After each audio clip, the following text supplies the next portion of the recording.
Egypt didn't fall to Rome first. It fell to Africa.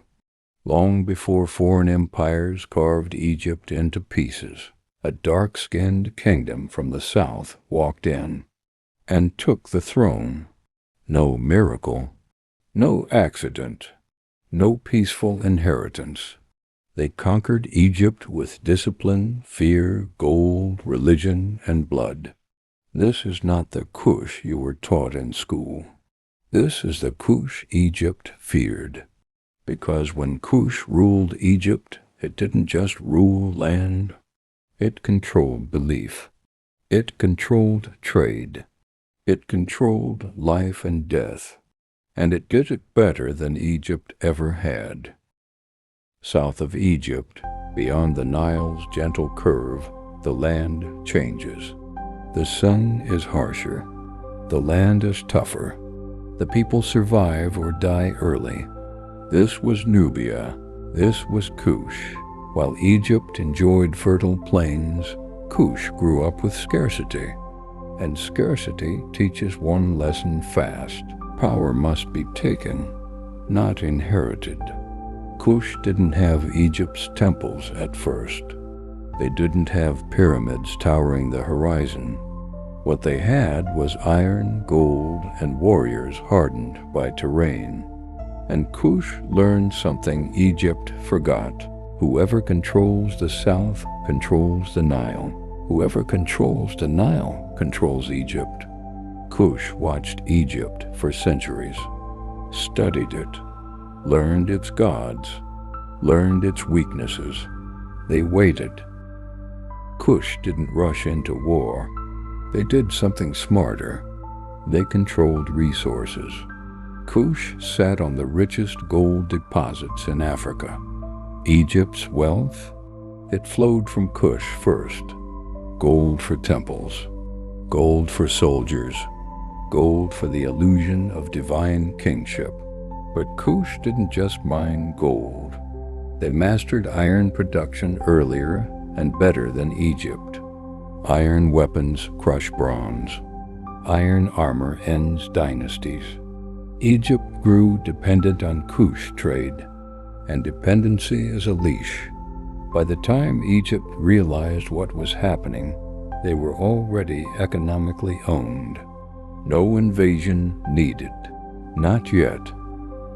Kush understood something terrifying. People obey gods faster than kings. So they didn't destroy Egyptian religion. They hijacked it. Kush kings didn't reject Amun. They became Amun's chosen sons.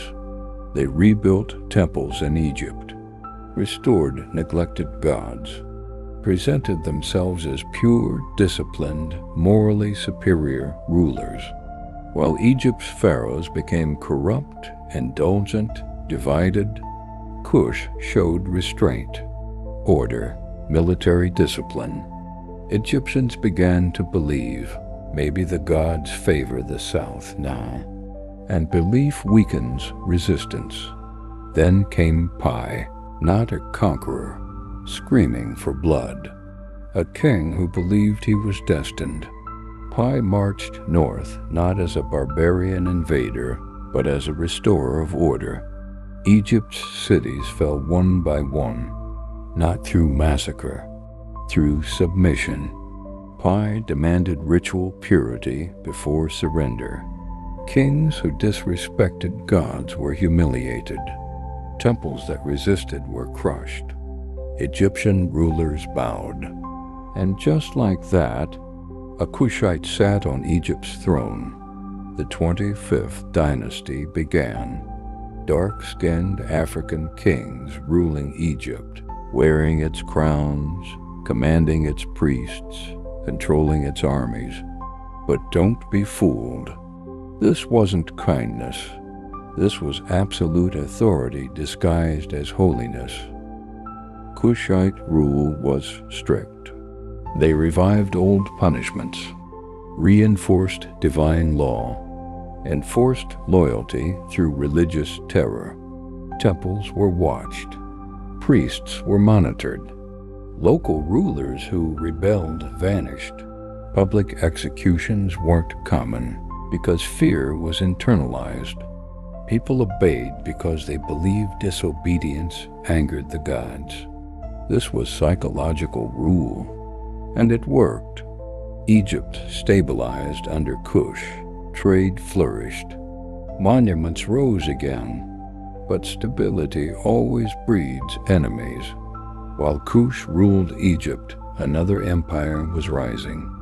The Assyrians, ruthless, deficient, unreligious. Assyria didn't care about gods. They cared about annihilation. When Assyrian armies marched into Egypt, Kush faced something new, an enemy immune to fear. Cities burned.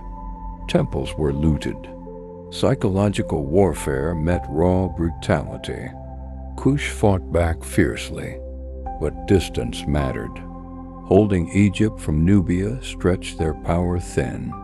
Eventually, Kush withdrew south, not defeated in spirit, but exhausted by empire. Kush didn't collapse. They retreated, back to their core, back to Meru. There they evolved again. More iron, more trade, more independence. Egypt would never forget them.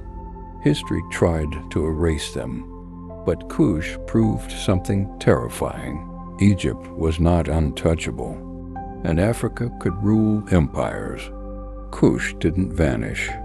It stepped back into the shadows, and history closed the door behind it. An African empire ruled Egypt, controlled its gods, owned its gold, and proved that power doesn't always come from where you're told to look. And if this story feels uncomfortable, if it feels like something you were never meant to know, that's not a coincidence, because Kush wasn't the only civilization erased. Next, we're uncovering Akrotiri, a city so advanced it shouldn't have existed yet. Multi-story buildings, indoor plumbing, art frozen in time, destroyed by a volcano centuries before Pompeii. No bodies, no screams, just a civilization that vanished beneath ash. If you want that story, if you want the histories they don't teach, subscribe now, because what comes next only gets darker